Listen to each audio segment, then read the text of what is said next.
Bienvenidos, es tiempo de aprender de la palabra de Dios. Bueno, la semana pasada estuvimos compartiendo, venimos en una línea, se habló del perdón, de la tarea de la iglesia, el perdón, hablé de la paciencia, ¿cierto? ¿Y cuántos esta semana tuvieron tarea para aprender a crecer en la paciencia? ¿Cuántos tuvieron tarea? Levanten la mano. ¿Sí? ¿Difícil? ¿Se encontraron con dificultades? Pero recuerde que la prueba de nuestra fe produce paciencia. Hoy quiero compartir algo y lo voy a hacer en serie. Vamos a empezar una serie hablando sobre todo lo que el Señor hace a través de la palabra con el pueblo de Israel. Y la parte de hoy se titula Dios responde al clamor, ¿cierto? ¿Cuántos creen que Dios responde al clamor? Ahorita oramos con el Salmo 138 y hay una parte donde dice el salmista: el día en que clamé, me respondiste, dice la palabra. Me respondiste, me vivificaste, dice también ese mismo salmo. Qué lindo, Él responde. Jeremías 33:3 dice: clama a mí. ¿Y qué? Y yo te responderé. ¿Y qué más hace el Señor? Te enseñaré cosas grandes y ocultas que tú no conoces. Muy bien, y voy a comenzar con Éxodo. El texto, abran su Biblia. Eso, muy bien. Éxodo capítulo 2, versículo 23 al 25. Lo leo en Reina Valera, después lo leemos en otra versión y después oramos. Éxodo capítulo 2, versículo 23 al 25. Algunos biblistas creen que Éxodo no tiene principio ni fin, sino es la extensión de Génesis, ¿no? De lo que continúa. Entonces, Éxodo capítulo 2, versículo 23 al 25. Aconteció que después de muchos días murió el rey de Egipto, y los hijos de Israel gemían a causa de la servidumbre. Y clamaron, y subió a Dios el clamor de ellos con motivo de su servidumbre. Y oyó Dios el gemido de ellos y se acordó de su pacto con Abraham, Isaac y Jacob. Y miró Dios a los hijos de Israel y los reconoció Dios. Amén. Vamos a leerlo ahora en esta versión. Muy bien. Está acá Éxodo capítulo 2, versículo, les dije ¿qué? 22. Muy bien. Mucho tiempo, vamos a leerlo todos a la voz de 3. 1, 2, 3, ya. Mucho tiempo después murió el rey de Egipto. Los israelitas, sin embargo, seguían lamentando su condición de esclavo y clamaban pidiendo ayuda. Sus gritos desesperados llegaron a oídos de Dios, quien al oír sus quejas se acordó de él, pacto que había hecho con Abraham, Isaac y Jacob. Fue así como Dios se fijó en los israelitas y los tomó en cuenta. Amén y amén. Muy bien. Vamos a orar, démosle gracias a Dios. Señor, yo te doy gracias en esta mañana. Ha sido un tiempo de adorarte, de exaltarte, pero queremos aprender, Señor, más de tu palabra y queremos escuchar tu voz a través de ella. Espíritu Santo, toma el control. Quita toda distracción, todo cansancio. Aún, toma el control de mi vida, Señor. Yo tan solo soy una vasija más de barro en el cual tú puedes depositar de ti y hablar a tu pueblo. Te necesito, Espíritu Santo, para poder exponer tu palabra. Y gracias, Señor, por cada uno de los que están acá, en el nombre de Jesús. Y todos dicen amén y amén. Muy bien, una de las cosas que considero yo que el pueblo cristiano debe tener claro es la historia de la iglesia. Muchos profesamos creencias, religión tradicionales, ¿cierto? En el cual las asumimos solo por herencia, pero no por investigación, ¿cierto? Tú le preguntas a alguien ¿por qué eres creyente en esta religión? Y la gente, muchos van a contestar porque mis papás lo son, porque mis abuelos lo son o lo fueron, o porque mis bisabuelos. Entonces es una herencia y una tradición. El cristianismo tiene historia, hay una raíz, ¿cierto?, de la grandeza de la venida de Jesucristo para redimir a un pueblo, y eso data desde Génesis en la creación. Dios todo lo hace perfecto y hay una línea que debemos conocer. El pueblo que no conoce la historia es un pueblo ignorante. Una vez Mafalda le dijo a uno de sus amiguitos, dijo, hay que leer la Biblia para que no creamos todo lo que los demás nos digan. Le estaba diciendo Mafalda en uno de los muñequitos o memes que hoy en día hacen. Es necesario conocer la historia. Unos meses atrás yo les recordé y les dije que la Biblia se componía en 3 partes, ¿cierto? La primera parte, ¿cuánto lo recuerdan? La primera parte iba de Génesis 1 a Génesis 11. Esa primera parte de la Biblia se trata ¿de qué? De la creación y las naciones, ¿cierto? Ahí en Génesis 11 es donde nacen las naciones, ¿cierto? Se dispersa un pueblo que no quería ser dispersado y era la tarea y lo que Dios había mandado, que se dispersaran y se multiplicaran, ¿cierto? Entonces, de Génesis 1 a Génesis 11 se trata de las naciones. Después les dije que de Génesis 12 a Hechos capítulo 1 se trata de una sola nación. Todo ese tramo de la Biblia habla del pueblo de Israel. A través de ese tramo el Señor muestra una cantidad de historias y hay prodigios, milagros, cosas poderosas de ese pueblo. Él levanta o trae, ¿cierto? Levanta una generación y trae al Salvador del mundo, que es ¿quién? Jesucristo es el Mesías. Entonces vas a encontrar ya de Hechos 2, Apocalipsis 22, ¿cierto que hay? Ya en la iglesia, yendo a traer o a reunir las naciones que se habían dispersado. Voy a repetirlo de nuevo para que entendamos que la Biblia no se contradice. Hay que estudiarla y hay que entender la historia para creer en el Señor. Porque el conocimiento que tú tengas del Señor y de la palabra te va a llevar a reaccionar frente a las circunstancias. Y si tu conocimiento de las Escrituras y tu conocimiento de Dios es mínimo, tu fe va a ser muy limitada. Muy limitada. ¿Me estoy haciendo entender? Se requiere conocer. La visión que tengas de Dios determina mi reacción ante las circunstancias. Si lo veo como alguien que me da tan solo o que me aflige, mire todo lo que estoy sufriendo, pero no tienes un conocimiento mayor de Él, no vas a entender el propósito de Dios. Debemos verlo como soberano, creador, rey, bueno, Padre amoroso, ¿cierto? Que tiene un propósito para cada uno de nosotros, aunque tengamos aflicciones. Porque el pueblo de Israel, lo que leímos ahorita, clamaron era porque estaba en aflicción, ¿cierto? Por eso es tan importante profundizar y conocer más para que la fe sea aumentada o crezca en nosotros. Hebreos 11:6 dice, sin fe es difícil.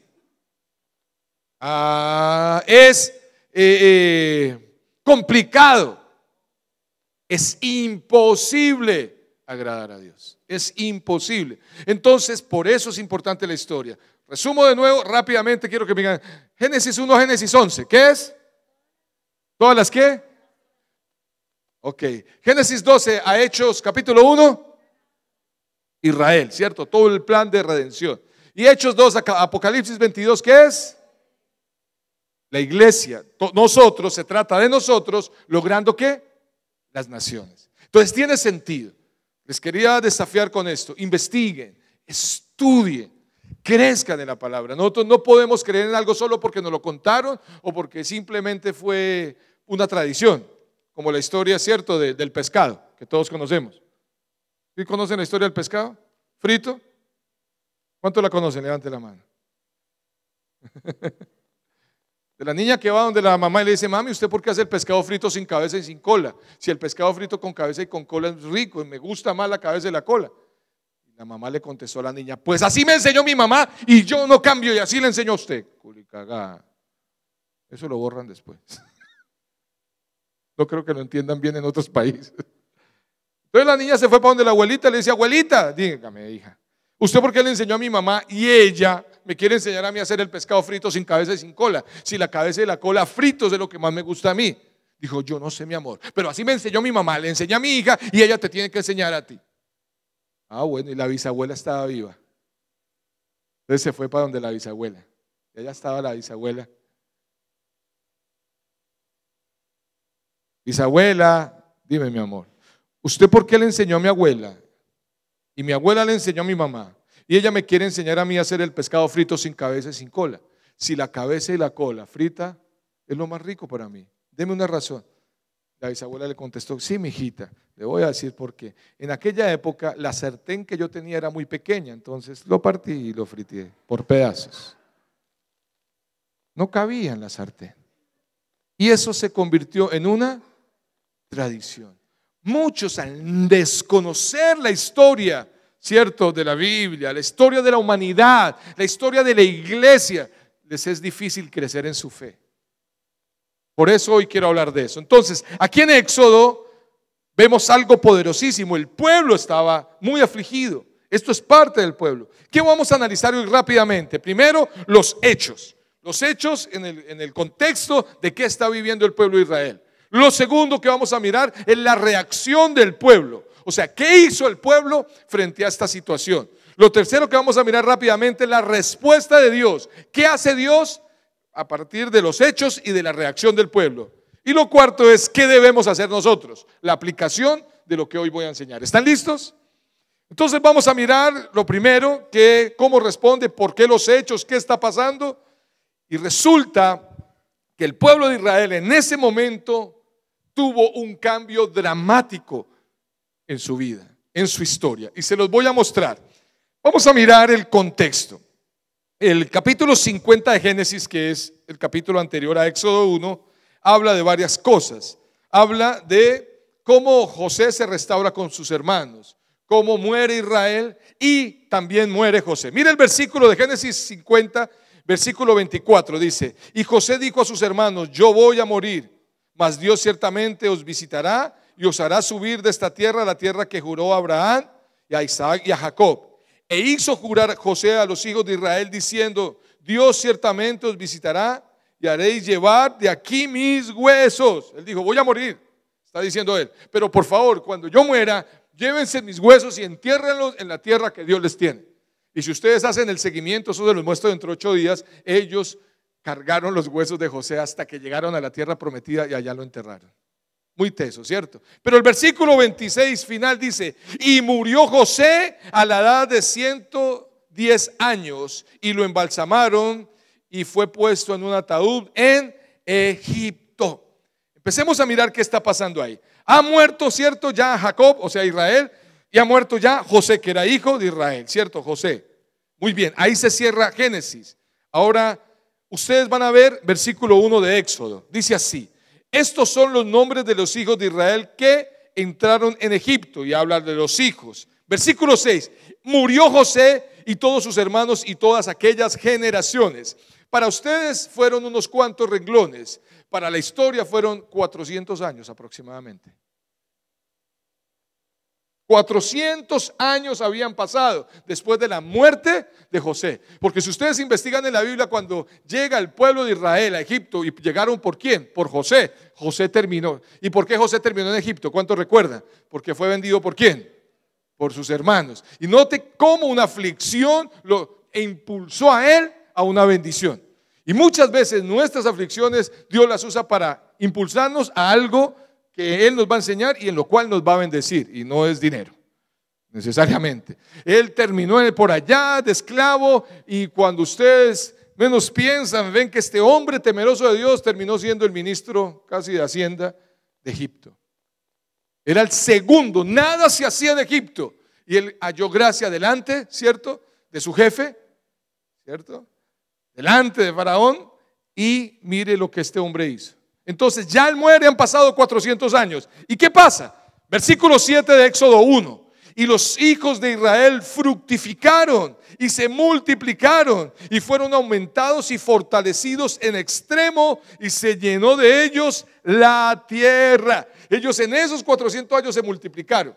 Si investigamos a la luz de la palabra, y se los voy a decir cuántos salieron, hay un promedio de cuántos salieron de allá. Éxodo 12, 37 y 38 se lo leo. Estoy poniéndolos en el contexto porque es necesario hablar de los hechos para mirar qué es lo que queremos aprender. ¿Cuántos están conmigo? Los veo interesados. Éxodo 12, ¿qué les dije? 37 y 38, ¿qué dice? Si me lo pueden colocar ahí. Dice así, Éxodo 12, 37 y 38, y por favor vuelves a Éxodo 1. Los israelitas partieron de Ramsés en dirección a Sucot. Sin contar a las mujeres y a los niños, eran unos 600,000 hombres de a pie. Entraron 70 y salieron 600,000 hombres de guerra. No contaban a los más niños, a los más jóvenes, ni a las mujeres. Entonces, los que hacen promedios historiadores se cree que aproximadamente entraron 70 y salieron 2,5 millones de personas del pueblo de Egipto. ¿Ustedes se imaginan eso? Es que en 400 años es tiempo para reproducirse. Si aquí llevamos 11 años en esta iglesia y eso han nacido y nacido bebés.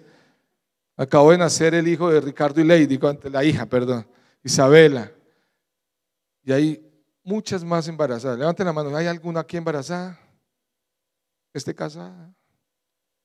¿O no? Si no, de pronto está en el proceso de su matrimonio, pero está embarazada y llegó hacia la iglesia. Si Dios te ama, te va a restaurar tu hogar. Pero los hijos son una bendición. Siempre serán una bendición. ¿Cuántos dicen amén? En fin, se habían multiplicado más de 2,5 millones, se cree. Muy bien, pero ellos, por esta multiplicación, versículo 8, del Éxodo 1 de nuevo, por favor, versículo 8.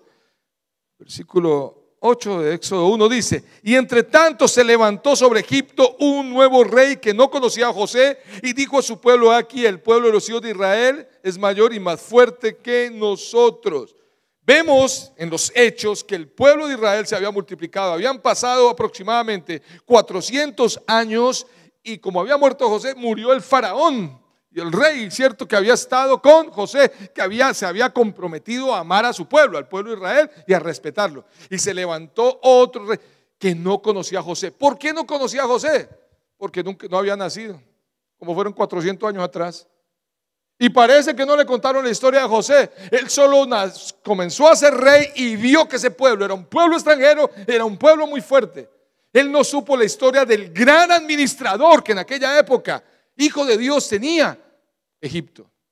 Un hombre que evitó una hambruna y una catástrofe en varias naciones, no solo en Egipto, porque él vio qué debía hacer por dirección de Dios y aconsejó con las vacas flacas, las vacas. ¿Cuántas recuerdan esa historia? Él hizo una tarea tan poderosa que él se ganó un respeto y su pueblo también. Este hombre no conocía la historia, vean el problema. Él solo vio a extranjeros metidos ahí. Pero continuemos. Versículo 9: aquí el pueblo de los hijos de Israel es mayor y más fuerte que nosotros. Ahora pues, seamos sabios para con él, para que no se multiplique ni acontezca que viniendo, siento la guerra, él, Israel, se una a nuestros enemigos y peleen contra nosotros y se vayan de la tierra. Entonces pusieron sobre ellos comisarios de tributos que les molestasen con cargas, y edificaron para Faraón las ciudades de almacenaje de Pitón y Ramesés. Ramesés, es que yo me aprendí solo Aléjala, esa sí me la aprendí. Ramesés, muy bien. Pero cuanto más los oprimían, tanto más se multiplicaban y crecían, de manera que los egipcios temían a los hijos de Israel. Y los egipcios hicieron servir a los hijos de Israel con dureza. Miren en la situación, los hechos, por eso el pueblo clamó, que fue con lo que comenzamos. El pueblo se había multiplicado, había crecido en un pueblo extranjero, ¿cierto? Quizás habían olvidado un poco a Dios. Primero que todo, pues no tenían escrito, no había Biblia en esa época, ¿cierto? No habían muchos hechos para contar, sabían que había un Dios, pero no tenían mucho conocimiento del Señor. Partiendo de su conocimiento es que claman ellos, pero voy a llegar a esa parte. La situación de ellos era bien, pero bien complicada. Se levanta un nuevo gobernante que ve a este pueblo como una amenaza y hace varias cosas. Lo primero, les amarga la vida en la esclavitud con rigor. Dice que los trataban con dureza. Y tranquilos, lo aplicamos hoy en día. Aunque los gobiernos, los grandes líderes de una nación olviden a Dios y al pueblo de Dios, Dios tiene cuidado de su pueblo. Dios tiene cuidado de su pueblo. Aunque los gobernantes y líderes no vean la tarea que la iglesia hace, que para ellos mucha gente implica solo dinero y piensan que la iglesia tiene que ver con dinero, como muchos que no conocen bien a Dios, creen que esto se trata de un negocio. Pero tú y yo somos testigos que el Señor ha usado la iglesia para que muchas vidas sean cambiadas como las de nosotros. que un día llegamos a los pies de Jesús y nos abrazó una iglesia de gente imperfecta, en una casa imperfecta, con una ciudad imperfecta, donde aman a un Dios perfecto. Y ahí marca la diferencia. Ellos estaban afligidos, fue lo primero.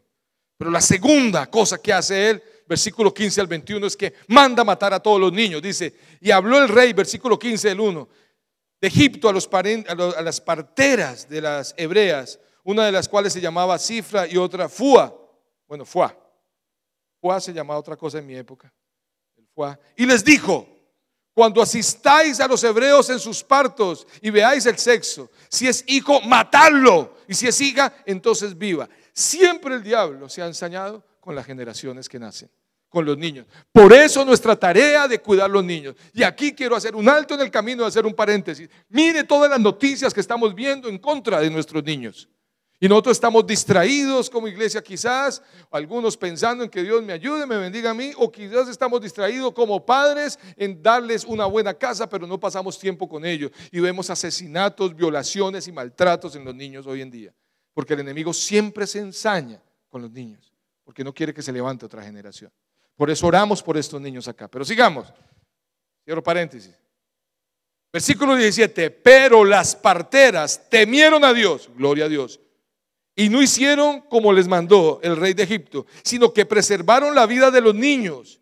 Y el rey de Egipto hizo llamar a las parteras y les dijo, ¿por qué habéis hecho esto? ¿Que habéis preservado la vida de los niños? Y las parteras respondieron a Faraón, porque las mujeres hebreas no son como las egipcias, pues son robustas y dan a luz antes que las parteras vengan a ellas. Las hijas de Dios son robustas, fuertes y bendecidas. Y los hijos también somos robustos, llenitos de amor. ¿Cuántos dicen amén?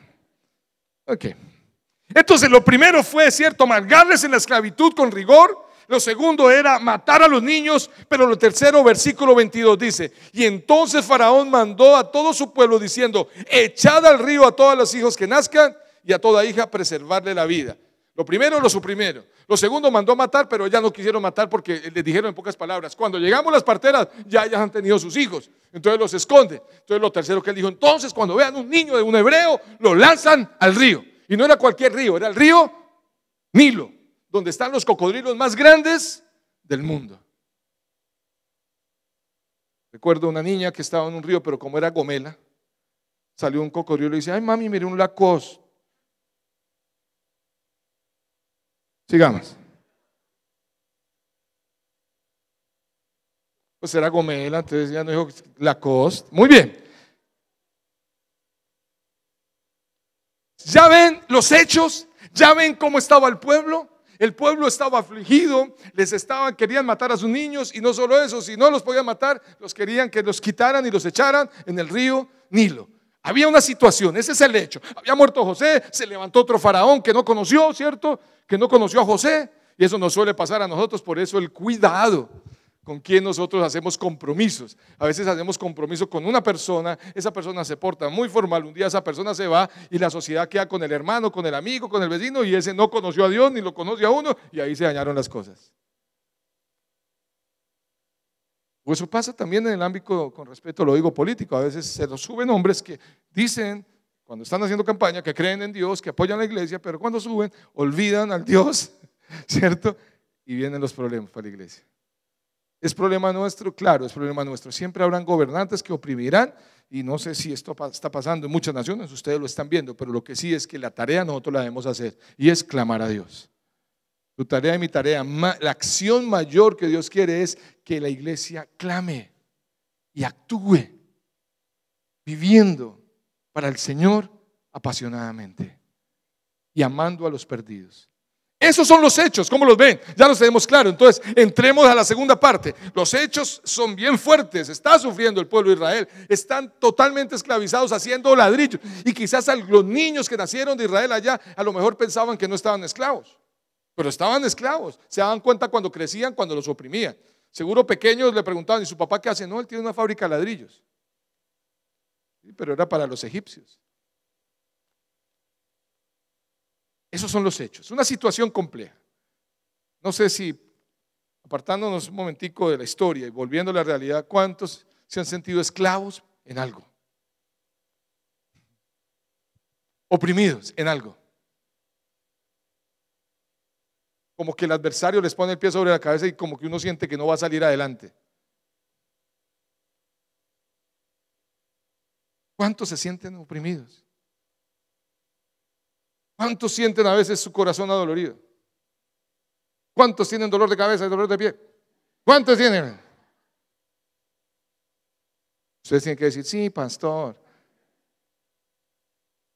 Ya, estos son los hechos que están. Pero estas situaciones difíciles Dios las usa. Lo segundo, reacción de Dios. ¿Cuál es la reacción? ¿Cierto? Los hechos. Ahora veamos la reacción del pueblo. Perdone, no me estaba adelantando. ¿Cuál es la reacción del pueblo? Lo vamos a ver en lo que leímos. Aconteció que después de muchos días murió el rey de Egipto y los hijos de Israel gemían a causa de la servidumbre y clamaron, y subió a Dios el clamor donde ellos con motivo de su servidumbre tenían. La reacción del pueblo es, ojo, recuerden, era un pueblo que no tenía mucha cercanía con Dios porque no estaban los manuscritos todavía, no tenían la claridad, vienen de la creación, saben que hay un Dios, lo quieren, pero no había un acercamiento. El Señor hace un plan poderoso, sin embargo, Dios los amaba. Lo primero que el pueblo hace es gemir. Versículo 23 de nuevo, y los hijos de Israel gemían. Otra versión dice, se quejaban, ¿cierto? ¿Qué dice ahí? Versículo, lamentaban su condición. El gemir es una acción de queja, de lamentación en el cual me lleva la situación. Es un buen paso, es un buen paso para el cambio. Estaban pasando cambios poderosos en esa época, el pueblo estaba sufriendo, pero un buen paso para el cambio es vivir una situación difícil. Una cosa que sea extrema en la vida de uno lo lleva a hacer cambios. ¿Cuántos conocen la historia de la ranita en el agua fría y el agua caliente? Hicieron un experimento, ese sí no es social, sino así, social, con Z-O-O. Hicieron un experimento y cogieron una ranita que estaba en agua fría y la lanzaron a agua hirviendo. ¿Y sabe qué hizo la rana? Pegó el brinco, salió, sintió el quemonazo y salió. Entonces dijeron, bueno, hagámoslo de otra manera. Metieron a la misma ranita en agua fría y se la fueron calentando lentamente. Claro, la ranita nadando en el frío estaba titiritando, no sé si esa palabra está en el diccionario. Estaba ahí. Pero empezaron a calentar el agüita y empezó a calentarse. Ya empezó a nadar de espalda. Se quedaba ahí ya en el jacuzzi. Se la fueron calentando y cuando pasó el tiempo, sin darse cuenta, la rana se convirtió en sancocho de rana. Hay cosas así en la vida que nos van, ¿cierto? Y creo que hay muchos cristianos que entran en esos periodos, se van como adormeciendo y creen que esto es bien chévere. Pero 8 días voy a hablar de Moisés y me llamó la atención algo, les voy a adelantar algo. Moisés fue formado, ¿cierto? 40 años en el palacio. Fue un príncipe de Egipto. Ya vamos a ver la historia entre 8 días. 40 años fue desterrado al desierto para trabajar con las ovejas de su suegro. Y después otros 40 años en el desierto dirigiendo el pueblo, 120 años. Pero es interesante, pero bien interesante, leyendo yo es la historia, que los 40 años están claritos de él, de destierro en el desierto, están descritos en muchos textos, y los 40 años de llevar al pueblo. Pero los 40 años de príncipe de Egipto no habla nada la Biblia. Y hoy es al revés, los cristianos quieren ser príncipes.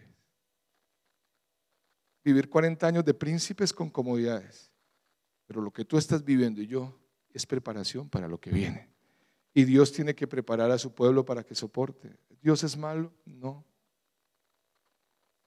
El pueblo clamó, primer punto, gimió, que es dolor, queja, pero después clamó. Y a causa de la certidumbre y clamó. El clamor es el segundo paso que ya tiene que ver con acción. El gemir tiene que ver con queja, pero el clamor tiene que ver con acción, ¿cierto? Ya hay un clamor, ya estamos juntos, estamos unidos, ya levantamos la voz. Es lo que estamos viendo en un país vecino que está sufriendo y se levantó en un clamor. Primero gimió, ahora ese país está clamando justicia. Pedimos misericordia del Señor sobre nuestro país vecino, hermanos, que están sufriendo literalmente. Hace 40 años, cuando yo era niño, recién nacido, escuchaba cómo de aquí se iban para allá y las cosas cambiaron. Ahora de allá se vienen para acá, sufriendo, y no nos alegra su dolor, porque también tenemos nuestras luchas acá. Pero ellos ya no solo gimen, sino están clamando un cambio. El clamor tiene que ver con una acción. Pero ¿qué más dice la Biblia? El clamor de ellos subió delante de Dios. Y eso significa que fue un pueblo que se quejó, que actuó, pero ¿qué hizo? Perseveró, ¿cierto? Subió a Dios el clamor. Ellos no se agotaron yo creo que a Dios, y Él no se agota en su paciencia, pero Él pudo escuchar. El clamor subió hasta el cielo. Hay gente que clama en su dificultad, pero no tiene el clamor que suba al cielo. El podernos con fe postrarnos y clamar y decir: Señor, de esta solo me puedes sacar tú. A veces es simplemente, nosotros tenemos un grupo y hay un ministerio de intercesión muy lindo, muy poderoso. Pero hay un peligro con estos grupos, y es que la gente delegue sus oraciones. Si bien es cierto, me pueden ayudar a orar por mi necesidad, tú y yo debemos clamar. Y si tú no lo haces, si no estás gimiendo y clamando delante de Dios, es porque no has conocido a Dios. Y Él no es que quiere que tú gimas y clames, Él solo quiere tomar tu atención para que tú reconozcas que Él es Dios, que Él es Padre y que Él va a responder a tu vida. Y que aunque a veces, viéndolo en el pueblo, dispersa y disciplina, nunca abandona. ¿Cuántos dicen amén? Dios nunca abandona. Entonces el primer paso fue gemir, clamar, y después insistieron, siento creyendo, clama a mí y yo te responderé. Eso fue lo que hizo el pueblo. Vimos ya la acción. ¿Qué es lo que está pasando en el contexto? Están en una situación de esclavitud difícil. Ya vemos lo que el pueblo hizo. El pueblo en ese dolor empezó a gemir, a clamar y a insistir delante de Dios. Ahora, ¿qué hizo Dios? Los versículos que siguen. Versículos 24 y 25. Y oyó Dios al pueblo, el gemido de ellos, y se acordó de su pacto con Abraham, Isaac y Jacob. Y miró a Dios y a los hijos de Israel y lo reconoció Dios. Ya vimos qué estaba pasando, ya vimos la acción, ¿cierto? La reacción del pueblo de Israel. Ahora vemos la reacción de Dios. ¿Qué es lo que dice la Biblia que hizo Dios? Dios, ¿cuál fue su reacción? En esta versión dice: Dios oyó Dios el gemido. Lo primero que hace el Señor en ese clamor y ese gemir es escuchar. Y querida iglesia, yo quiero decirle, yo soy una fiel prueba en todos los errores que haya podido cometer en mi vida, como humano que soy. Yo soy una prueba, o les puedo decir con certeza, que cuando yo oro insistentemente por algo, yo veo respuesta de Dios. Pero también puedo decirle que a veces decaigo en mis tiempos de oración y dejo que otros oren por mí o que mi esposa ore, y yo noto que estoy decayendo y tengo que volver a mi oración y mi clamor. No delegues tus oraciones. Podemos orar y apoyarte, pero tú debes tener una responsabilidad. Dios va a escuchar. Dios escuchó una respuesta activa del Señor. Salmo 34:7, les voy a leer lo que dice el 17, perdón. Salmo 34:17, escuchen muy bien. Claman los justos y Jehová oye y los libra de todas sus angustias. ¿Cuántos tienen angustia? Versículo 18, cercano está Jehová a los quebrantados de corazón y salva a los contritos de espíritu o de corazón hecho pedazos. Muchas, versículo 19, son las aflicciones del justo, pero de todas ellas lo librará el Señor. Qué tremendo. Vuelvo a leer el versículo 17. Claman los justos y Jehová oye. Dios escucha. Tú lo que estás viviendo en este tiempo es una preparación para aprender. El pueblo estaba aprendiendo y conociendo a un Dios. Ellos no lo conocían bien, ellos sabían que había un Dios, pero no lo conocían. Porque dentro de 8 días les voy a hablar cómo Moisés se acercó a la zarza, ¿cierto? Y no quiero adelantarme a la prédica dentro de 8 días. Pero iglesia, Dios oye el clamor. Yo quiero hacer una pregunta. ¿Cuántos han gemido en oración? se han quejado, ay, ay, pero ¿cuántos han clamado con fe? ¿Y cuántos creen que Dios escucha? Y si no ha escuchado, insiste, insiste, estás creciendo. Una vez le contaba la historia del hombre que clama a Dios y dice: Dios, yo quiero servirte. Y Dios le dijo: listo, te voy a usar. Sí, Señor, yo quiero hacer muchas cosas para ti. Dijo: listo, la primera tarea que te voy a poner es: ¿ves esa roca que está ahí? Sí, empújala. Y él: bueno, Señor, ¿cuánto tiempo? Empieza a empujar. Yo le digo: ¿cuándo? Señor, ya pasó un día. No, empuje nada más. ¿Usted quiere servirme? Esa es lo que tarea que le pongo ahorita. Señor, pasó un mes. ¿Quiere servirme? Siga empujando. Señor, han pasado 15 años. Estoy hablando de Moisés. Señor, han pasado 40 años. Yo ya no quiero más. Esto ha sido muy duro estos 40 años. Yo quería ir a servirte. Dijo: sírveme. Pero ¿por qué me pusiste 40 años a empujar esta piedra? Párate en un espejo y ahora mira tu cuerpo cómo está. Wow, cómo ha crecido mi cuerpo. En esos 40 años empujando la piedra, tu cuerpo creció para ahora sí la tarea que quiero encomendarte. ¿Me estoy haciendo entender? ¿Cuántos están empujando la piedra? ¿Cuántos años hay? Pero el Señor escucha, Él va a escuchar. ¿Qué es lo segundo que hace Dios? Volviendo a Éxodo, ¿qué es lo segundo? La acción de Dios, la primera es: Él oye, eso es una acción. Lo segundo dice: y se acordó de su pacto con Abraham, Isaac y Jacob. Dios recuerda que ha hecho promesas y las cumple. Él recuerda. El problema es que los que no recordamos muchas veces somos nosotros. Pero ahí dice que Él recordó, no sé cómo dice, ¿quién oír sus quejas?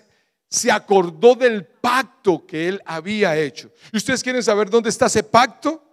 Eso está en Génesis 15, 13 y 14, se lo leo. Génesis 15,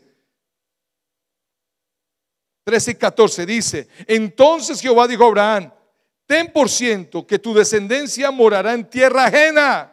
Ojo, no habían llegado ellos. Y será esclava allí. Y se oprimirá 400 años. El Señor se lo dijo a Abraham. Pero ¿qué sigue?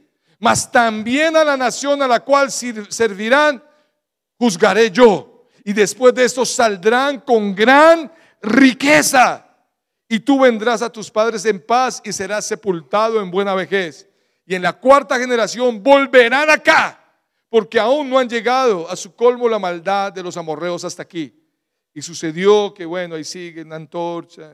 Versículo 18: en aquel día hizo Jehová un pacto con Abraham, diciendo: a tu descendencia daré esta tierra, desde el río Egipto hasta el río Grande y el río Éufrates, la tierra de una mano de feos, ceneos, fenezeos, cananeos, heveos, eteos, fereceos, jereseos, jebuseos y todos esos feos. En Génesis el Señor hace el pacto: tu pueblo será un pueblo que se esclavizará, pero no te preocupes, yo los sacaré con poder y ellos saldrán con riquezas. Cuando veamos la historia toda, van a darse cuenta cómo salió el pueblo de Israel de Egipto. Van a salir con riqueza, dijo el Señor, los voy a sacar. Él los oyó, pero Él también recordó el pacto. Quiero aplicar eso ahí. Isaías 49, en un momento de dolor del profeta, versículo 14 al 16, dice lo siguiente. Isaías 49, 14 al 16 dice: pero Sión dijo: me dejó el Señor se olvidó de mí. Y creo que muchos han dicho eso: pero ¿dónde está Dios? Dios se ha olvidado de mí. Pero mire lo que le contesta el Señor. Versículo 15: ¿se olvidará la mujer de lo que dio a luz para dejar de compadecerse del hijo de su vientre? Aunque ella olvide, yo nunca me olvidaré de ti. ¿Cuántos dicen amén? He aquí que en las palmas de las manos te tengo esculpida, delante de mí estás siempre en tus muros. Tus edificadores vendrán a prisa, tus destruidores y tus asoladores saldrán de ti.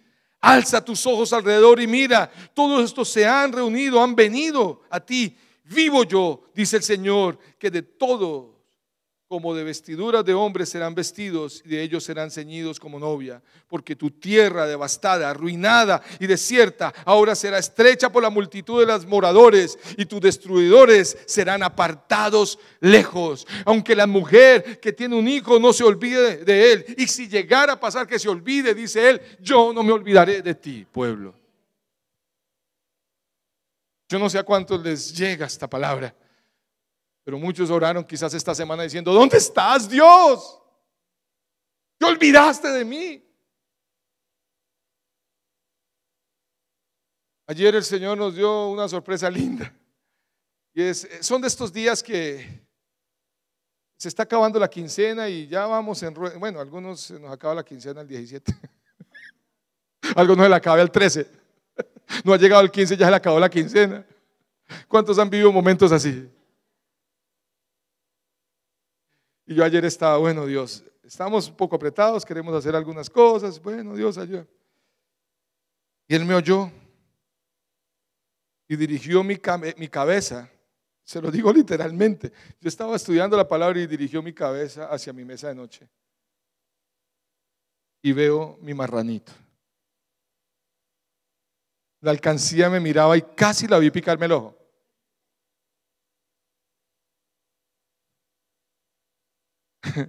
Yo, Señor, gracias porque tú fuiste que pusiste en el corazón que ahorrara.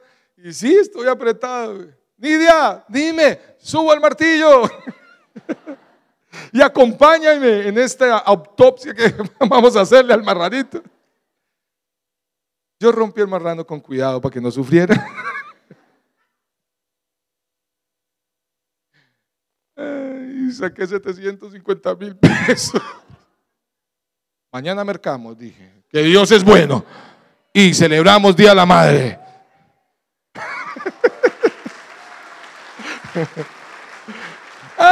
Quizás para muchos eso es insignificante, pero yo creo que el Señor aquel día que me inquietó a comprar un marranito en la galería, ¿cierto? Sabía el momento que Él iba a recordármelo y me lo mostró y ahí estaba, pero ayer partió el marranito.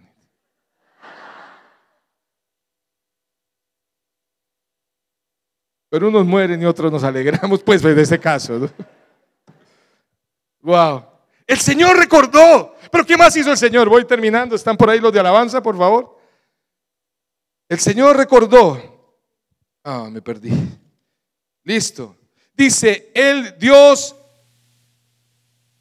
oyó, Dios recordó el pacto, ya se lo leí. Y miró Dios a los hijos de Israel. Él escuchó, Él recordó y Él miró. Su clamor tomó la atención de Dios. Y la Biblia dice que Él tiene los ojos puestos sobre sus hijos y sobre justos e injustos. Todo lo ve Dios. Pastor, deme al menos un versículo. Listo. Salmo 94, versículo 7. Yo se lo leo. Salmo 94, 7. Mire lo que dice la palabra. Y dijeron, ¿no verá Dios? ¿Ni entenderá el Dios de Jacob? Entended, necios del pueblo. Y vosotros, fatuos, es una palabra fuerte, ¿cuándo seréis sabios? El que hizo el oído no oirá, el que formó el ojo no verá, que castiga a las naciones no reprenderá, no sabrá el que enseña al hombre la ciencia. No sabrá, no verá el que enseña al hombre la ciencia. Él enseñó la ciencia. Si tú hablas con la Interpol o todos esos organismos secretos y de investigación, vas a encontrar que hay puntos específicos en el globo terráqueo que están siendo mirados las 24 horas desde el cielo a través de un satélite. Y eso lo hace hombres mortales que pueden ver puntos de la tierra a través de un satélite. Y Él dice, yo les di la ciencia, porque ahí dice eso o no dice eso, ¿cierto? Dice, Él sabrá y enseña al hombre la ciencia. Está diciendo, ustedes que hacen eso, pongámoslo en esta época, el que hizo el oído no oirá y el que hizo el ojo no verá. Yo los estoy viendo. Y Él está viendo la actitud de cada uno de nosotros. Cuando maduramos como cristianos creyentes diciendo la situación es difícil, pero mi confianza está como el hijo que crece y dice yo confío en papá. Papá y mamá tienen sus luchas, pero yo los quiero y siempre será mi papá. Y no el hijo inmaduro, pequeño, que pierde la confianza y que no, hay algunos que estamos así con Dios, no, ni ha visto. Yo creo que todo el mundo ora y cuando yo empiezo a orar, el preciso pone el conmutador o se acuesta a dormir. Y la Biblia dice, ¿se dormirá el que te cuida? Nunca. Él escuchó, él recordó, él miró, él vio. Pero lo último que veo en ese versículo, que oramos, que entre esos 3 versículos está la palabra Dios 4 veces. Qué poderoso. En los versículos anteriores casi no ve la palabra Dios, y aquí está 4 veces Dios. Aquí el personaje principal es el Señor. Miró Dios, versículo 25, y reconoció Dios. Esa palabra reconoció ha sido discutida en el hebreo mucho. Se ha llegado a la conclusión que en el original dice Dios se puso en acción, o sea, no se quedó sentado. Él hizo algo, y más adelante lo vamos a ver dentro de 8 días. Él hizo algo.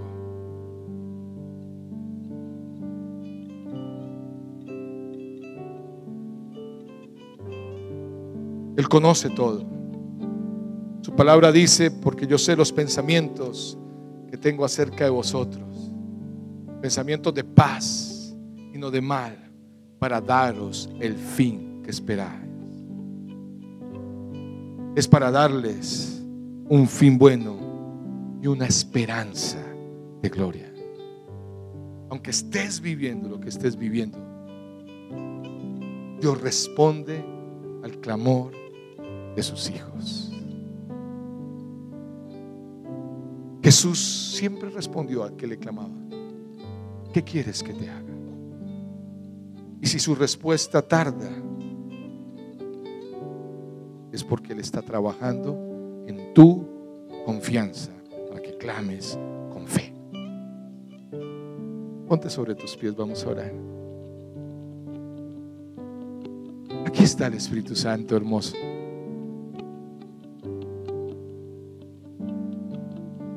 No nos pusimos de acuerdo con la canción de hijo, soy hijo de Dios, pero fue una bendición, muchachos, gracias.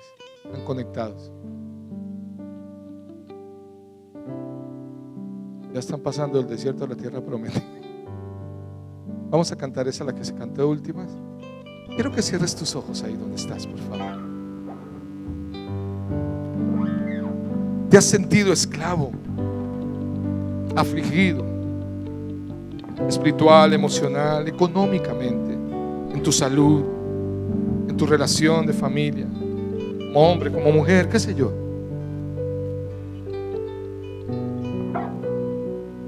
Tu gemir y tu clamor llegará a Él, y Él escucha, Él ve y Él actúa.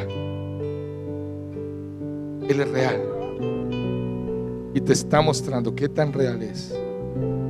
Sé que vienen días muy cercanos donde muchos aquí serán sorprendidos por su grandeza y su poder. No desistas, pueblo, aunque tenga la opresión y te sientas con ese dolor. Dios todo lo ve y lo sabe. Vamos a cantar esta canción para